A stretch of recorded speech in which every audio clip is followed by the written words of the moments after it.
L'Iran élira son nouveau président le 19 mai. L'ancien président Mahmoud Ahmadinejad a annoncé qu'il pose sa candidature, ce qui serait son 3e mandat. Sa réélection contestée en 2009 a déclenché les plus grandes protestations nationales depuis la révolution de 1979. Nous l'avons rencontré peu avant l'annonce de la désignation des candidats pour l'élection présidentielle. Docteur Ahmadinejad, bonjour et merci de répondre aux questions d'Euronews. Puis-je commencer en vous demandant quels changements vous avez pu constater en Iran depuis la fin de votre dernier mandat?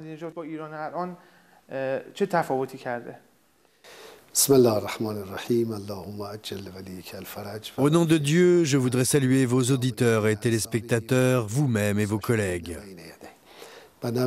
Il y a beaucoup de différences entre le passé et le présent. Le monde change constamment. Aucun jour n'est le même dans la vie d'un individu et la même règle s'applique aux nations. Cependant, je ne pense pas que nous sommes devenus plus forts politiquement ou économiquement.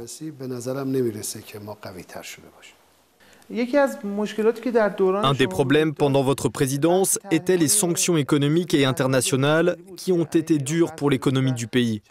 Après l'accord sur le nucléaire, il a été dit que beaucoup de sanctions ont été soulevées et que les problèmes étaient résolus. Je voudrais vous demander votre avis sur l'accord portant sur le nucléaire. C'est un accord légal qui a été signé entre l'Iran et plusieurs pays. En Iran, il a été approuvé par des institutions officielles et le leader suprême a annoncé son engagement. Donc c'est maintenant un document légal. Mais en termes des espérances qui ont été créées et des entretiens portant sur le nucléaire, il a été présenté comme s'il allait résoudre tous les problèmes du monde et que toutes les sanctions de l'ONU, aussi bien les sanctions illégales, unilatérales et collectives sur l'Iran, seraient levées, que les relations seraient rétablies et que chaque problème serait résolu. À mon avis, on n'a pas donné les informations exactes à la nation. Et ensuite, nous avons vu que ce qui avait été dit ne s'est pas réalisé. Les sanctions ont continué, de nouvelles sanctions ont été imposées, certaines ont été prolongées. Dans l'accord, la capacité d'un suivi légal n'a pas été prévue. Je pense que partout où des accords mondiaux atteignent un tel niveau, on doit fournir au peuple les véritables informations et on doit leur demander leur avis parce qu'au final, ce sont les gens qui sont affectés. Mais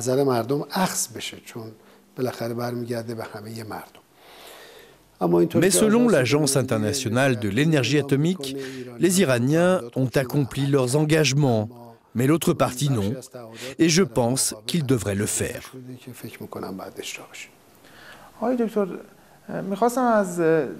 Pourquoi avez-vous décidé de faire un pas en avant et vous présenter pour la 3e fois pour un mandat de président? Il y a quelque temps, le leader iranien, l'ayatollah Ali Khamenei, vous a déconseillé de participer aux élections. Après cela, vous lui avez envoyé une lettre annonçant formellement que vous n'aviez aucune intention de déposer votre candidature à l'élection. Alors pourquoi avez-vous décidé de vous présenter finalement à la présidence? Beaucoup voient votre décision comme un défi à l'ayatollah Khamenei. Quelle est votre réponse à cela? Vous savez, c'est le devoir de chaque individu de participer à la vie de la société. Et on ne peut pas imposer à quelqu'un de ne pas y participer. Il y a de la liberté en Iran. Quelqu'un qui a une idée et un plan peut participer et se soumettre au vote des gens. Quelqu'un qui pense qu'il ou qu'elle peut faire quelque chose peut faire un meilleur travail ou a de meilleures idées pour diriger le pays et lui faire un pas en avant, et je ne suis pas une exception. Comme j'ai dit le jour de l'enregistrement de ma candidature, le leader de la Révolution n'a pas rendu une ordonnance. Il a donné un conseil en précisant « Nous ne disons pas aux gens de participer ou non ».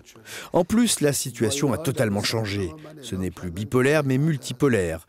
De toute façon, j'ai annoncé le jour de l'enregistrement que je m'engageais avec mon ami et frère Hamid Begay, mon ancien vice-président. Êtes-vous confiant pour votre candidature et qu'elle sera approuvée par le Conseil des gardiens? Il n'y a aucune raison. Pourquoi donc?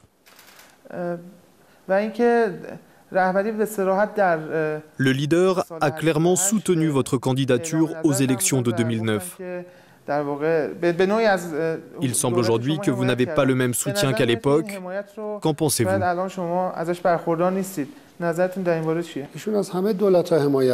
Il a soutenu chaque gouvernement et soutient le gouvernement actuel. S'il n'avait pas été là, le gouvernement actuel n'aurait pas pu signer l'accord sur le nucléaire ou avancer dans ses projets. Ma question suivante porte sur vos deux candidats rivaux principaux de l'élection 2009. Que pensez-vous du fait qu'ils sont toujours sous l'assignation à domicile 8 ans après l'élection? Je l'ai dit auparavant, je n'aime pas que quelqu'un, et cela n'importe où dans le monde, soit en détention ou en prison. Je n'aime pas ça. C'est tout ce que vous avez à répondre? Vous m'avez demandé mon avis, je vous l'ai dit. Non, je n'aime pas ça et c'est mon avis.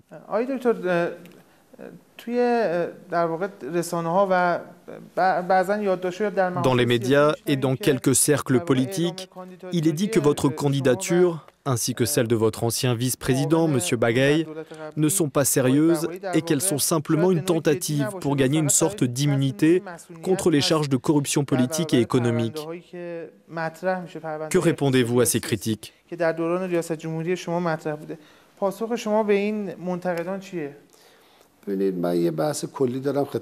Vous savez, j'ai une remarque d'ordre général pour les politiciens du monde entier. Pour être impliqué dans la politique, vous devez être véridique, authentique, avoir des valeurs humaines et morales. Le recours à d'autres moyens ruinerait le travail en politique. Les mensonges, les accusations répandent des rumeurs qui sont très mauvaises. Nous avons des rivaux à l'intérieur du pays qui ne savent rien faire d'autre que de nous saper. Ils lancent des accusations contre nous sans aucune preuve. Heureusement, grâce à Dieu, aucune preuve n'a été présentée pour l'instant.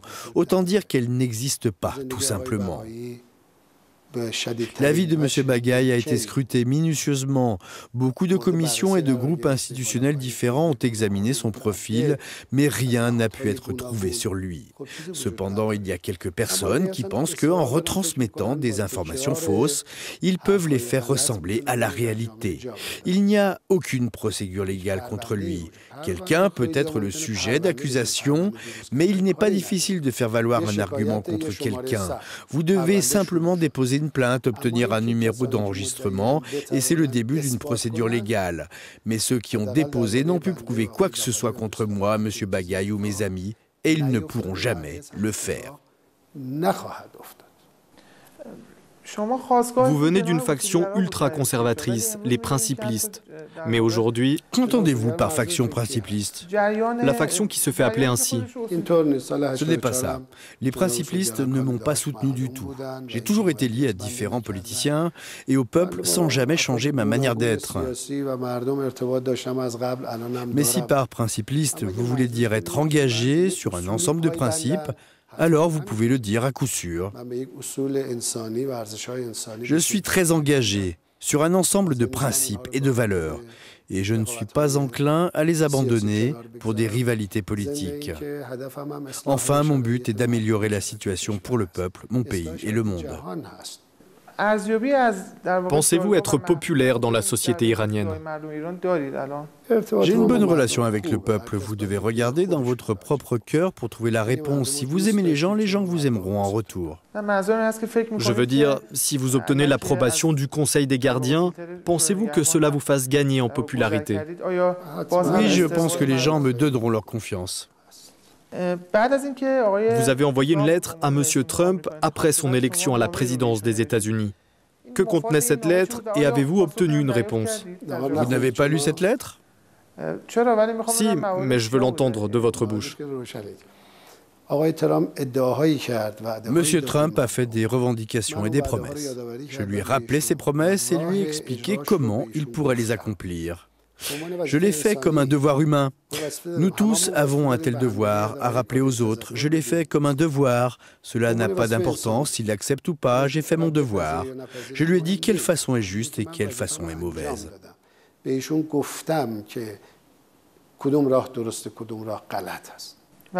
a-t-il répondu? Je ne m'attends pas à ce qu'ils me répondent. C'est de la diplomatie publique et la diplomatie publique n'exige pas la réponse exclusive. L'idée est de s'adresser au monde entier en visant une personne.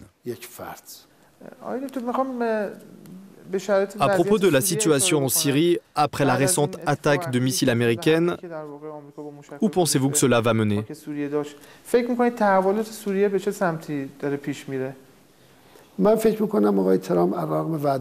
Je pense que M. Trump a choisi le chemin de la guerre malgré les promesses qu'il a faites à son peuple.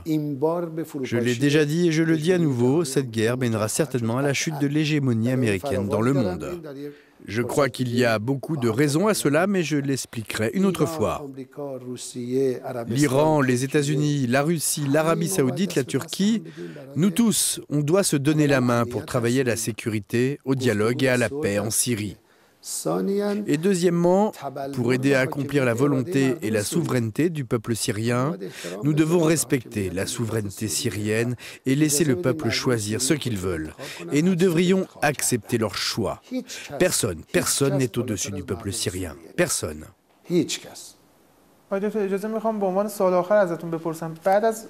Comment avez-vous passé votre temps depuis la fin de votre mandat?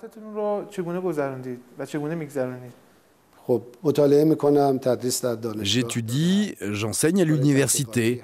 Je poursuis des recherches dans mes champs d'études politiques, économiques, internationaux. Une partie considérable de mon temps est consacrée à rencontrer des gens ordinaires, aussi bien que des personnalités nationales ou internationales. Je fais aussi de l'exercice physique, je voyage et il m'arrive aussi de m'amuser. Merci, Dr Ahmadinejad.